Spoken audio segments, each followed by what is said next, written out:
Crawford, judging by the stock reaction, it seems like investors aren't overly concerned. But what's your take on this? I mean, he did lead this company through the most dramatic phases of growth. Yeah, so if you look at this company, it has transformed itself a number of times, and the basis for its competition continues to change. And I think that this represents the beginning of a new chapter for Netflix, and it's certainly a new chapter for David personally.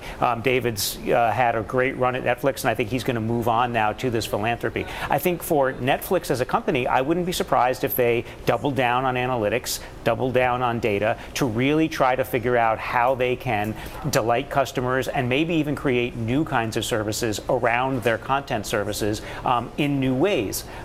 They are now competing increasingly not only against Hollywood but against carriers, as we see carriers acquiring more and more content and throwing a lot of money at that content business. So the competitive landscape for Netflix is going to change, and I think that this is the beginning of a new chapter for the company.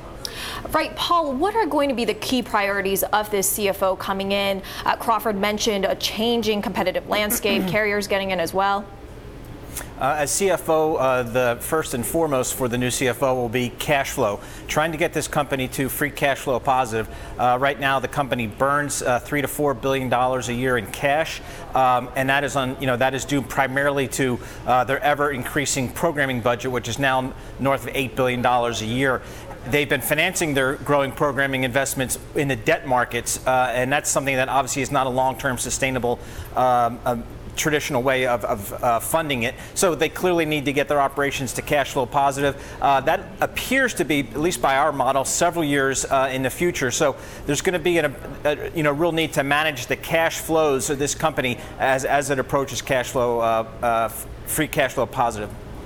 And Crawford, what is the path to getting cash flow positive? They are aggressively pumping money into original content, and that doesn't look to be slowing down anytime soon. No, they're going to. So this is the thing, that they're on this treadmill where they have to continue to create engaging content. They also have to continue to invest in the analytics to not only figure out, as a lot of people like to say, the way we watch, but what we watch, and make sure that they're dialed into the kind of content that's going to be compelling for people on a regular basis and really drive a social conversation around that. So this is why. So what's going to get them to that cash flow positive situation is growth, which is what we had the concern about last quarter. They have to be able to attract new users and engage new users in new ways in order for them to continue to have that top line continue to grow, while over time they figure out how to not do as much experimentation, but be able to reduce as a percent of revenue the costs associated with producing the content. And Paul, do we have any idea who's on this list of potential successors? Would it be an internal promotion, an external hire? I don't know at the moment. This is pretty late-breaking news, but what I will say is, again, there will be no shortage of A-list talent lining up at the door to get this position. This is, probably one of the most high-profile CFO positions in corporate America. With a huge company, a huge disruptor company, one that has a tremendous stock price momentum, so that can make it very attractive to a lot of candidates out there. So I think they will have the absolute pick of both internal and external candidates.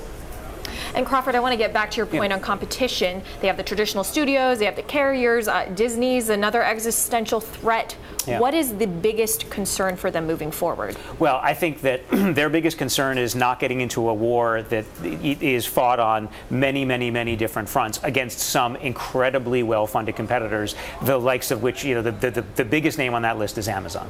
And from their standpoint, they're going to probably see companies like Microsoft experimenting in this space, getting into this space. We haven't really heard from Apple much in this space, so they could be fighting.